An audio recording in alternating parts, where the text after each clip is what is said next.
Hi everyone, my name is Sohail Maharaj, and today I bring you the 13th episode of Change Conversations, a series of conversation that we bring to you about our change makers for working in their communities and making their communities stable and helping the world to get more stable with all the initiatives. Today we have with us Lakshmi.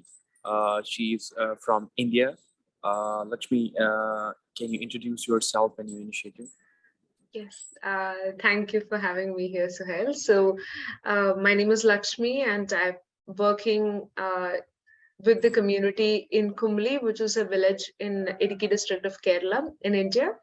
I run an organization called Manashi Foundation, and we have been primarily working in the sector of menstrual health education and sexual health and reproductive rights awareness for rural communities, particularly working with women. As part of the journey of working in the sector of awareness program, we came to realize that there's this gap of economic situation where women are not able to uh, you know find livelihood for themselves in the socio-economic scenario that they are in.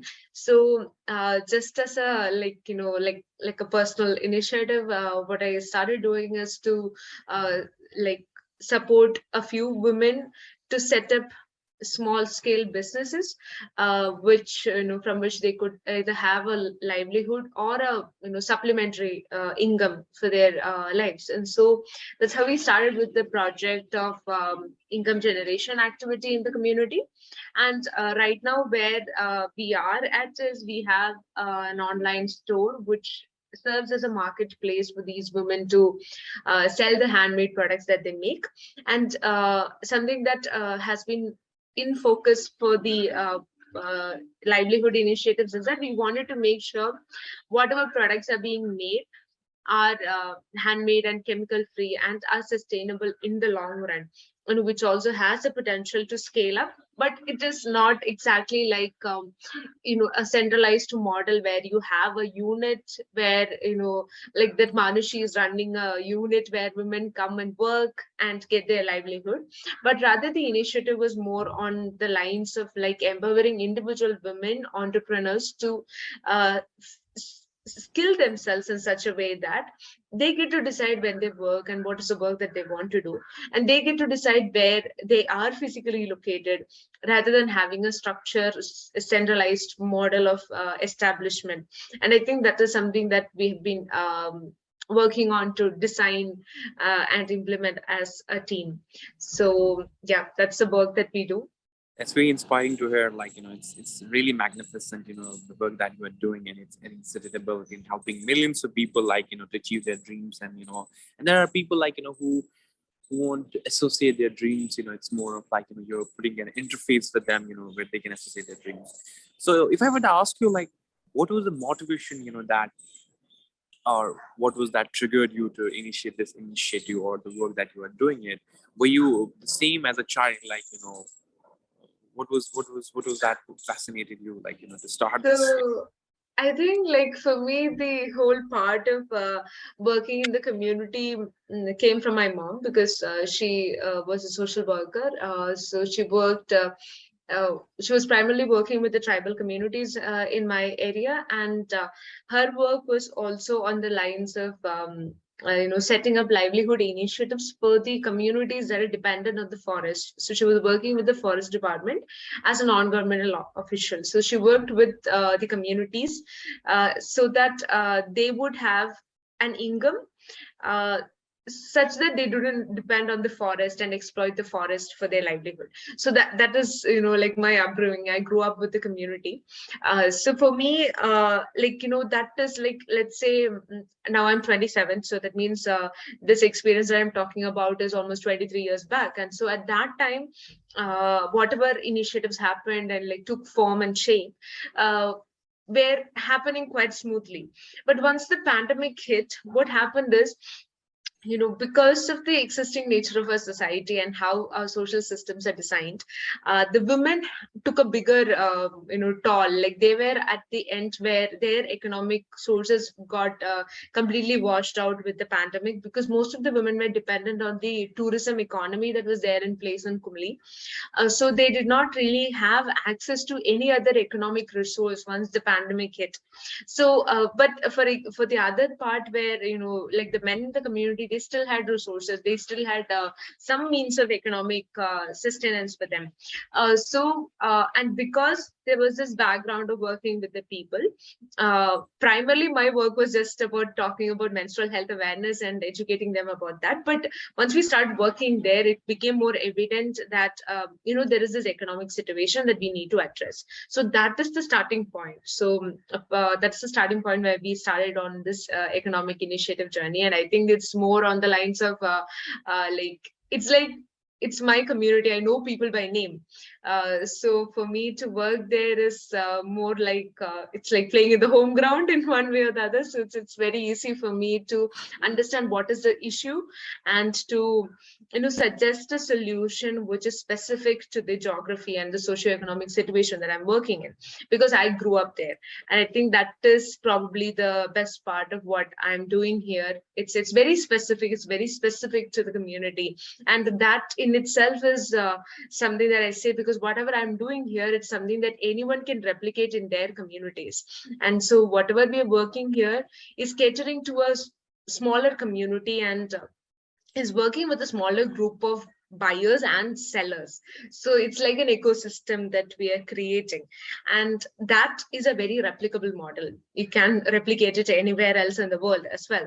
And I personally believe that it is small communities that will survive in the coming years, because as we can see, it is on small communities where the existence of our species relies. So that's something that I believe in. So yeah, I hope I answered your question. Yeah, it's really inspiring to hear, like, how, you know, you saw, like your mother, like working closely with the people there and all, and it fascinated you, and then you start like working in these communities, and now you have grown into a great initiative, and that is impacting more people.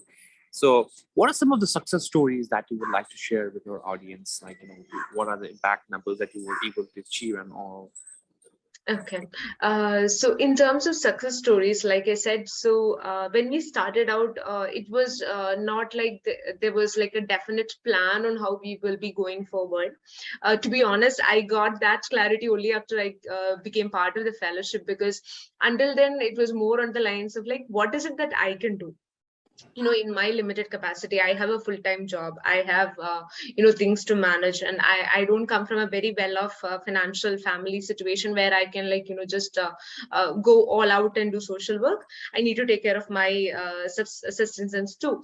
So there but once I got into the fellowship, there was this small session. I don't remember who took the session. I think it was Amit sir, but where he was saying it was not about what is the change that I can bring, but what is the change that can be brought about. And so once I removed myself from the equation, it became more clear on like what is the direction in which I want to take the project forward. And so after that point, what happened is since there is clarity on what I want to do, we took up one particular project, one particular handmade unit that we have. So there was this person who was making handmade soaps. So we took this particular project and identified what are the parts where we needed to support them more strongly. We created a plan for the project, and so right now we have taken the unit from making like a small profit to currently it is able to make a profit of about 10,000 to 15,000 in a period of 2 months. So that is like a solid livelihood income for one person. But before that, it was more on the lines of like like a supplementary income. We were just figuring it out, like making sales as and how it happens. But right now we have a plan So this is probably the point where Manushi has become a rural incubator, where we are able to take up one entrepreneurship venture, identify what are its key strengths, and working on it and marketing it in such a way that that unit becomes self-sustaining. And so right now, the handmade soaps unit has become a self-sustaining unit with the brand name called Urvi, and they're able to sustain themselves. And I think that is, and that happened in a very short period of time. And I think that is the beauty of small rural enterprises, because since it does not involve a huge capital, there is a possibility for us to, like once we have the this understood the market and how we will deliver the products to the market, and put in a little bit of effort towards it, it's very easily it can sustain a person or a group of people. So I think for me the success story here is that we have finally understood how to go about with the rural incubator, and we are at it, and we have one success story in a period of 2 months. So yep, and I think that's something that I'm really glad about. I mean, it's very glad to hear about like your like back numbers and all, and things that you're making in your community, and it's really helping people. And we're seeing it like how widely people are getting associated, engaged in all what you started. Must have started with a small idea, and now it's a big change for so many people. Mostly like people are very vulnerable, have no idea what change is, and how shifts are bought in the world. So I'll just go to my next question. My next question to you will be like, what are some of the challenges that your initiative face right now, and or what were the challenges that your initiative first faced and all? Because there are people like who would want to bring change in the communities, and at the first instance they feel challenged and they get demotivated, and that discourages them. You're an example for all of us, for the young people around the globe, like would want to initiate some change and want to bring in a brighter picture. What can you just share, your challenge to me? So I think one of the primary challenges that I faced while we started out with the project was the lack of technical knowledge that I have, because you know it's the kind of change that I wanted to bring in my community was about creating an economic model which was sustainable in the long run, which which would support more people, and which would not require, like, let's say, a full-fledged structure in place. So that was something that was not existent. There was no model which I could, like, look up to and like study how it works. So that means I had to sit down and design something which would be in place in the coming few months. So the technical knowledge, like, I really wish there was some sort of a support in the initial few months when I started it out, because there were a lot of mistakes that I made because I did not know how to go about it. So that is one thing. And the second thing is, even today when I look at it, for me to have done this, it was possible only because I had a stable source of income for myself. And the few months when I was not working, I was not able to do anything in the ground, because like, without an income for myself, I cannot do it. So whenever we talk about change making in countries where we are working in a socio-economic situation where we don't fall in the category of earning enough and more, so the more is not there, we only earn enough to keep ourselves afloat. So in that case, I think the financial situation of what we are and where we are is really important, and that was a challenge for me, because I really had to manage my finances to be able to do something in the community. And because everything else, the other part of the social work, where like bringing people together, or putting forth the idea, that was easy for me, because I had the I had the capital of being part of the community. So that was easy for me. But the other part of change making was difficult for me, in terms of the economic situation that was there, and the technical expertise that was required to bring forth such a change. And I think when we are looking at collaborations, or when we're looking at how different change makers can come together, I think that's where we would be empowering each other, because what I lack, maybe you would have strong within yourself. And so that was one of the major challenges, like the how to of certain things, like even the procedures with the government and registrations and all of those things. Because even right now, to be honest, like setting up the online store, it was such a difficult task for me, because the platform requires so many documents and so many processes. It becomes very tiring for us to do it, like for a layman to do it. The system is not very accessible. So when we say, like, rural women are not doing something, it's because the system is completely inaccessible. It's like you go to an office and your brains are fired. Like I Must have have done. it must have Yeah, helped you, like, to realize that there are certain other challenges, which would yeah. require more young people like you to, to sustain and then work on them. So I mean, yeah, it's very inspiring again. So how will we see your initiative? What is your plan for, like, next 5 years, down the track, and how your initiative will look? What are the different objectives that uh, you have prioritized for it and all, and what will be the overall theme of your initiative in the next 5 years? So here, I think I would just speak to the part where, if you're asking me about the whole organization, like I said, Manushi works in different verticals. Like we have the, menstrual health and sexual health awareness programs that are running, which will be like like which runs throughout the year with communities, like holding meetings and sessions. So that will happen, and in the coming few years, we want to train uh, women from the community to be able to become facilitators for their community.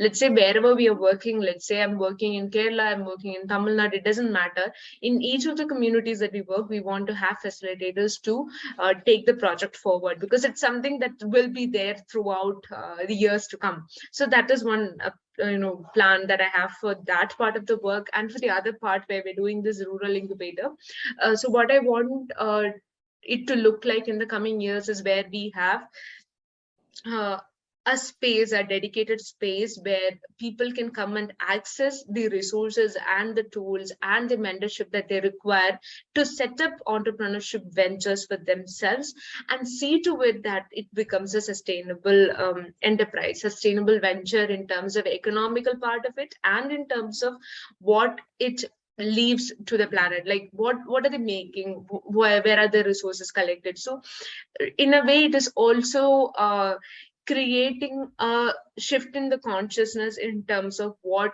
we call business, because business in itself does not require to be just profit making industries. It can also have certain ethics to itself. And how do we inspire communities to take up a business, like for me, I think the biggest achievement that Manushi has been able to make as an organization is that we have been able to build an organic community of people who are like full-time volunteers for Manushi's products and the work that we do, because they're inspired to be part of the movement. And that becomes like a strong customer base without doing any heavy marketing strategies that we need to do. So it is building communities that are able to understand why we are doing this, and probably have more women entrepreneurs being incubated as part of the project. And because this does not involve more than, let's say, 10,000 or 20,000 capital to be invested, I also want to make sure that whenever someone approaches us, we have enough bandwidth to be able to provide mentorship, and if required, to offer them a certain financial capital, like any of the small microfinance systems that are in place. So that is the long term vision that I have for the rural incubator. And apart from that, probably with Manushi, I do want to create a platform where rural communities can come together and experience health and mental health as a concept which is normal. Because right now, what I see is like we have the whole a pandemic of mental health crisis in the community, and often this is being talked only with respect to urban communities, or like people who are working 9 to 5 jobs and are not in a free space mentally. But it is simultaneously affecting rural communities because of the economic crisis that they're facing. And how do we address this? Where did we lose the social security net that we have, and how can we do this? And so there are a few projects lined up towards that. So that will require like more community participation in terms of the work, but it will be of a different nature, more on the lines of bringing people together. So that is the long term plans that are there. And I altogether, it's just whatever I do here with the community, uh, it's replicable. I just want more people to do this because it's doable. So that's the idea. What has been your like? I mean, if I would ask you, like, I mean, how's been your like fellowship journey? How has been your fellowship journey, and how significantly you, I mean, you will, I would say, recommend, or probably how would you rate the fellowship experience, and what are the vital things that have significantly impacted your work or helped you to accelerate your initiative? I mean, Okay. which you could have probably avoided or maybe missed if you not part of this fellowship today. Okay. So I think for me, the fellowship journey, like I said, before the fellowship journey, it was like, there were so many things running parallelly, so many things were happening. But then it was not streamlined. Like it was, and right now I just told you, like, there are three things or three verticals of the work that we're doing. Before it was all muddled up together, and like, I knew a lot of things were happening, but there was no clarity in terms of like, what is specifically that I want to do, and where do I need to put more attention in. But once being part of the fellowship, I have got that clarity about, like, streamlining the projects in such a way that we can be more effective in terms of delivering the output, and how can I design a system which is foolproof. So that's something that happened to me because of being part of the fellowship, particularly the part of data analysis, the importance of data and how we can use that data to like derive conclusions and to execute better projects. So that is something that really happened to me as part of the project. And like I said, it's always great to have this one-to-one mentorship calls that I've had with the team at CDF, where uh, it really opened up what can be brought to the table, what I can bring to the table, and what needs to be brought out through the initiative. So that clarity and that broader vision in terms of what I need to do is something that I got as part of the fellowship. Because before that, like I said, it was more like a passion project, something that I do because I like to do it. But right now it's more on the lines of, like, what needs to be done. And that is a big shift for me, because until then it was about what I can do, but now it's more about what needs to be done. And that is truly remarkable, because I am an accidental social worker in some way or the other, because I did literature and I wanted to be an academic person, but I got into social work because there was a requirement at that point in time, and I wanted to jump into that. So right now I know how to uh, design my life in such a way that I'm able to do the things that I want to do, rather than just be an accidental social worker. So that has happened to me with the fellowship, and I'm really glad it happened. So What will be your message to the youth of world, especially to the young people? Because India is young, India, there are like 103 billion young people in the world. What will be your message to the young people? so I don't consider myself worthy of giving a message, but No, no. I mean, we really encourage you, because so the thing is, impact. like, maybe a line of thought that I would like to share is that uh, most of the time people around us might not really see uh, what we are doing, or people might not really understand what is the the scope of the work that we are doing. And most times we ourselves might not see the scope of the work that we're doing, and we might play it small. But I think it's really important to be loud and bring yourself out there, because even if it's a very small thing, that change will have the ripple effect. Like, just start with ourselves. Like, just ask ourselves, what is it that I would like to uh, offer to the world in one way or the other. Like, because that sense of offering also changes our mental health greatly. Because when we are doing something which is not for ourselves, then there is no, like, there's no rush, there is no competition that which we are comparing ourselves to. If at any point social work becomes a competition in terms of the numbers and the accolades that a person is getting, then it is no longer social work, it's at another corporate procedure that we're doing it. So when we are willing to see what is it that I can offer, and identify that, because what is the best thing that I can offer, and identify that and work towards it, it doesn't matter how small it is, it will create an impact, and that impact will be very beautiful to see.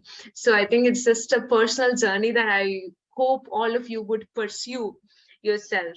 And if you think there's something you need to do, maybe you cannot do it alone, find your tribe, find the people who are willing to join you, and take it forward, because it's very much possible. And right now, at this juncture where we are in as a society, it's really important we step out of our comfort zone and start doing things, not just for the world around, but for ourselves. Because, if we really look at ourselves, are we as happy as we should be? It's a serious question. So yeah, maybe that's the thought that I would want to share. All right. I mean, it was really, great hearing from you. You've been like working in your communities for like for more than like 3 years now. Is that right? Yeah, yeah. 3 years, more than 3 years now, and again, like your I feel old right now. it's not that your initiative is getting younger every day, with all the potential that you are bringing in it, and I really wish you all the best, with your future Thank endeavor. you. Thank you, And Sahel. I'm very sure, like you'll keep inspiring more young people like me and others, who want to contribute to the big picture and want to make this world undivided for everybody. And I mean, I again say like it. I always say that the world lives in us. It's how we make it. Yeah, very We much. we present the best picture of the world, so it's inside us. Yeah. I So it mean, was. it's more about never losing that hope. It's about keeping that child alive. Yeah. Because as we grow older, we might tend to lose that child who sees the silver lining in life. So it's about uh, So keeping that yeah, alive. it was really great talking to you. I mean, I really wish you all the best. Thank Thank you.